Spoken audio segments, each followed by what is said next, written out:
Premier Daniel Andrews is trying to say that it's somehow the fault of Melbourne families that corona cases are spiking in his branch-stacking state of Victoria. Now, talk about hypocrisy. Nor could the Premier be any more opportunistic, trying to use increases in the virus to divert attention away from the crisis that's engulfed Victorian Labor all last week. Now, it's political tactics 101. Distract attention when you're under fire, start another battle, change the narrative, all of which he's trying to do. There's no way I'm playing the game, and I bet you there's no chance you're falling for it at home either.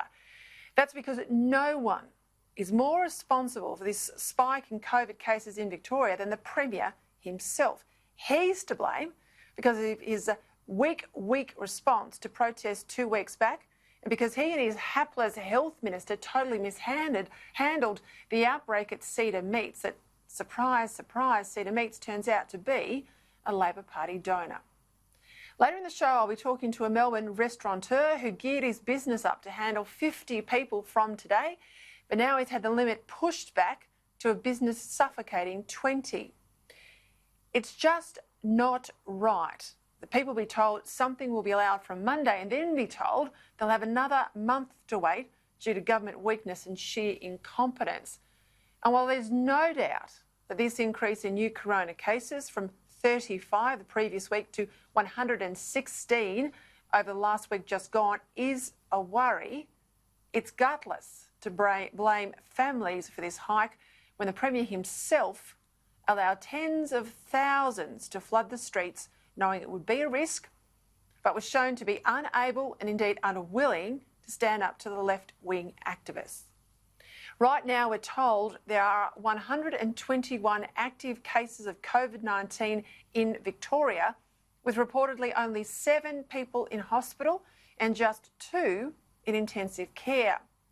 Yet this has been enough for the Victorian government to extend a state of emergency for another month and to have the Victorian Chief Health Officer consider making the wearing of face masks compulsory in public and to warn against travel between different suburbs in Melbourne, and to apparently put it all at risk the reopening of borders between states. Again, see what I mean about Victorian Labor grasping at this issue to divert attention away from the political mess of last week.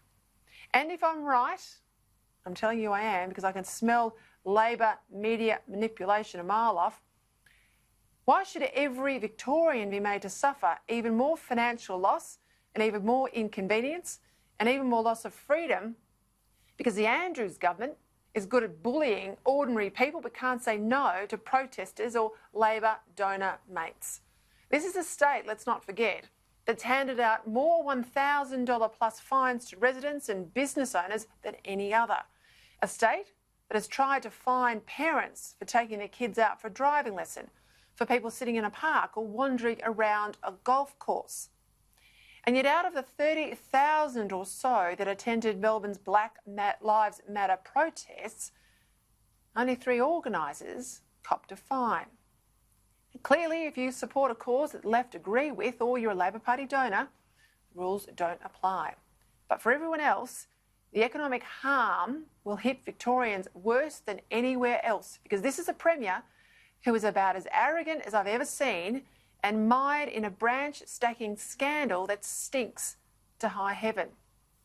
On top of this, of course, is the secret debt deal he's determined to do with the Chinese Communist government, even though he knows, you know, we all know, who's been hacking our government and business networks over the past few months. I tell you, if I wrote a novel with this sort of plot, the publishers that send it back to me and say, look, it's just unbelievable, Peta Credlin, can't publish that. But sadly, this is a daily reality for Victorians. And what's becoming increasingly clear is that Victoria under Daniel Andrews is a rotten borough that's holding back the rest of the country. For the majority of Australians, I suspect everything changed after the rallies a fortnight or so back. If it was more or less okay, they thought, for people to march through Sydney and Melbourne and Brisbane, it was certainly okay to visit your relatives and give them a hug. Now, we're all still concerned about this virus, absolutely. But we're no longer panicked by it. And many of us, I suspect, are already learning to live with it as carefully as we can. But that doesn't mean giving governments licence to crack down on our ordinary freedoms every time there's a few extra cases. The double standard of the protests changed everything. And so too in Victoria did the branch stacking stink of last week.